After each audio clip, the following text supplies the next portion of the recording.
الحمد لله رب العالمين والعاقبة للمتقين والصلاة والسلام على سيد الأنبياء والمرسلين. قال الله تبارك وتعالى في القرآن المجيد والفرقان الحميد. بسم الله الرحمن الرحيم. قل بفضل الله وبرحمته فبذلك فليفرحوا هو خير مما يجمعون. صدق اللہ مولانا العظیم وصدق رسولہ النبی الکریم الرؤوف الرحیم. اللہم نور قلوبنا بالقرآن وزین اخلاقنا بالقرآن وادخلنا الجنة بالقرآن ونجنا من النار بالقرآن. قال اللہ تبارک وتعالی فی شان حبیبہ ان اللہ وملائکتہ یصلون علی النبی یا ایھا الذین آمنوا صلوا علیہ وسلموا تسلیما. تمام حمد و ثنا تعریف و توصیف اللہ جل جلالہ کے لیے جو خالق کائنات بھی ہے، جو مالک کائنات بھی ہے. اللہ تبارک و تعالی کی ثنا کے بعد رسول اکرم شفیع امم، رسول محتشم، حضور ختم المرتبت حضرت محمد مصطفیٰ صلی اللہ علیہ وآلہ وسلم کے حضور ناز میں اپنی عقیدتوں، ارادتوں اور محبتوں کا خراج پیش کرنے کے بعد عالی مرتبت محتشم سامعین ذی وقار علماء کرام، حاضرین و ناظرین، خواتین و حضرات، السلام علیکم ورحمۃ اللہ وبرکاتہ. اس خوبصورت مجلس کو حضور علیہ السلام کے حضور ناز میں نذرانہ عقیدت پیش کرنے کے لیے محفل میلاد کے خوبصورت عنوان سے معنون کیا گیا ہے. آپ لوگ جس شوق کے ساتھ، جس ولولے کے ساتھ، جس محبت کے ساتھ جو ہے وہ تشریف لائے ہیں، اس کا بہتر صلہ اللہ تعالیٰ عطا فرمائے گا. بارگاہ اعزدی میں دعا گو ہوں کہ اللہ تبارک و تعالیٰ میری زبان پر ایسے کلمات جاری کر دے جو میرے لیے بھی اور آپ کے لیے بھی نفع کا سبب ہو، جس سے ہمارے اعتقادات کو نفع پہنچے، ہمارے اعمال کو نور ملے اور ہمارے باطن کو قرار و تسکین کے اجالے نصیب ہو.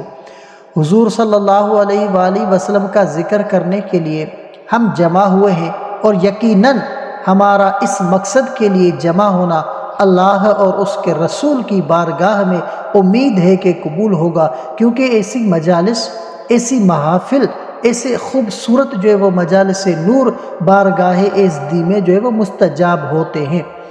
سب سے پہلے میں آپ کو ایک مجلس میں لیے چلتا ہوں جس کو منعقد ہونے کے لیے مسجد نبوی کا صحن جو ہے وہ میسر آیا. آج تو ہم جھولی پھیلا کر عرض کرتے ہیں کہ سنا ہے آپ ہر عاشق کے گھر تشریف لاتے ہیں، ہمارے گھر میں بھی ہو جائے چراغا یا رسول اللہ. لیکن وہ مجلس تھی کہ جس میں ایسا چراغا ہوا کہ دنیا نے دیکھا. مجلس صحابہ تھی، حضور حجرہ انور میں موجود تھے. صحابہ اس عنوان سے گفتگو کر رہے تھے کہ ہمیں حضور کی صورت میں انعام خداوندی ملا. یار آج جلسہ اچھا ہو جائے اور کوئی خطیب اچھا بیان کرے اور کوئی نعت پڑھنے والا خوبصورت انداز میں ثنا خوانی کرے تو مہینوں تک اس کے تذکرے چلتے ہیں.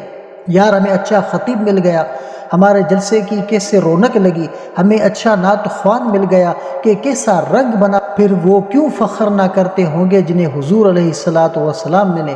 ان کا یہ عنوان کیوں نہیں ہوگا؟ ان کی گفتگو یہ موضوع کیوں نہیں ہوگا؟ تو وہ اس عنوان سے گفتگو کر رہے تھے کہ حضور بھی تشریف فرما ہوئے. آپ نے آ کر صحابہ سے پوچھا. سنن نسائی کے الفاظ پڑھ رہا ہوں، ویسے صحیح مسلم میں بھی یہ روایت موجود ہے. ما اجلسکم، تمہیں کس چیز نے بٹھایا ہے؟ کیوں بیٹھے ہو؟ تمہارے بیٹھنے کا مقصد کیا ہے؟ یہ جلسہ کیسا ہے؟ سادہ لفظوں میں اس کا ترجمہ یہ بھی کیا جا سکتا ہے کہ ما اجلسکم، یہ جلسہ کیسا ہے؟ حضور نے جب یہ ارشاد فرمایا تو انہوں نے جو جواب دیا وہ سنیں اور ان کے ایک ایک لفظ پر جو ہے وہ غور کیجئے گا. جلسنا نذکر اللہ ونحمدہ علی ما ہدانا لدینہ ومن علینا بک. حضور ہم اس لیے بیٹھے ہیں، یہ جلسہ اس لیے ہو رہا ہے. جلسنا، ہم اس لیے بیٹھے ہیں. نذکر اللہ، کہ ہم اللہ کا ذکر کریں. ونحمدہ، اور اس کی حمد و بیان کریں. علی ما ہدانا لدینہ، اس بات پر کہ اس نے ہمیں ہدایت دین دی، ومن علینا، اور ہم پر احسان کیا، بک، آپ کو عطا کر کے، آپ مل گئے اس لیے ہم اس نعمت کا شکر ادا کرنے کے لیے بیٹھے ہیں، آپ کی وجہ سے دین ملا، اس نعمت پر رب کا شکر ادا کرنے کے لیے بیٹھے ہیں۔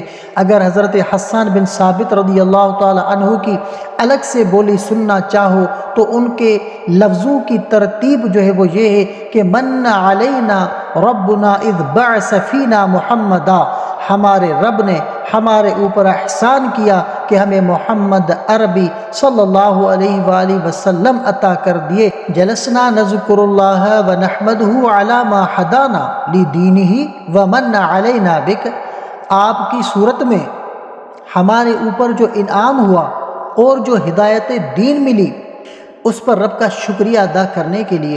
بات تو سادہ سی تھی، کوئی آپ سے پوچھے کیوں بیٹھے ہو تو آپ کہیں گے کہ محفل میلاد میں تو بات ختم ہو جائے گی۔ حضور علیہ السلام نے صحابہ سے فرمایا قسم دے سکتے ہو کہ اس ہی لیے بیٹھے ہو؟ بظاہر تو محل قسم نہیں لگ رہا تھا تو انہیں حیرت تو ہوئی ہوگی، لیکن انہوں نے عرض کی حضور ہم حلف اٹھاتے ہیں کہ ہم اس لیے بیٹھے ہیں۔ حضور نے باقاعدہ ان سے قسم لی اور انہوں نے باقاعدہ قسم دی، انہوں نے کہا جی ہم حلف دیتے ہیں۔ حضور صلی اللہ علیہ وآلہ وسلم نے جب ان سے قسم لے تو ظاہر ہے کہ سب کے چہروں پر جو ہے وہ حیرت کی کیفیت تھی کہ یہ موقع بظاہر جو ہے وہ قسم کا نہیں ہے۔ پوچھا گیا کہ کیوں بیٹھے ہو؟ ہم کہتے ہیں اللہ کا ذکر کرنے کے لیے بیٹھے ہیں، اللہ نے آپ کو عطا کیا، اللہ نے ہدایت دین دی، اس پر اس کا شکریہ ادا کرنے کے لیے بیٹھے ہیں۔ بات تو ختم ہو جانی چاہیے تھی لیکن حضور نے قسم مانگ لی، صحابہ نے باقاعدہ قسم دی، جب قسم لے لی پھر ان کے چہروں پر حیرت کو دور کرنے کے لیے فرمایا اے صحابہ، میں نے تم سے جو قسم لی ہے یہ کسی تہمت کی بنیاد پر نہیں لی، تمہارے قول کی صداقت پر مجھے شک نہیں گزرا تھا کہ میں نے قسم سے تصدیق چاہی ہو، جو تم نے کہا مجھے پہلے ہی اس پر یقین تھا، لیکن اس کے باوجود میں نے قسم کیوں لی؟ یہ بات سن لو کہ میں نے قسم کیوں لی۔ فرمایا تم یہاں بیٹھے تھے، میں حجرے میں بیٹھا تھا، اتانی جبریل علیہ السلام، میرے پاس حضرت جبرائیل حاضر خدمت ہوئے، فاخبرنی ان اللہ عز وجل یباہی بکم الملائکۃ، تو مجھے جبرائیل نے خبر دی محبوب ذرا باہر نکل کے تو دیکھو تمہارے صحابہ کے اس عمل پر اللہ تعالیٰ فرشتوں میں ناز کر رہا ہے۔ اب صحابہ کا کون سا عمل تھا جس پر جو ہے وہ رب بھی فرشتوں میں کہ میں نے نعمت دی تھی کیسے شکر گزار نکلے کہ اب تک اس کا شکریہ ادا کر رہے ہیں۔ تو حضور نے فرمایا تمہارے عمل پر اللہ فرشتوں میں ناز فرما رہا ہے، اللہ کی رحمتوں سے کوئی بعید نہیں کہ آج کی یہ مجلس بھی قبول کر لی جائے اور اللہ فرشتوں سے فرمائے دیکھو صدیاں بیت گئی اور یہ آج بھی بیٹھ کر اس نعمت کا شکریہ ادا کر رہے ہیں، اور ہو سکتا ہے کہ یہ میری اور آپ کی بخشش کے لیے جو ہے وہ ضمانت قرار پائے۔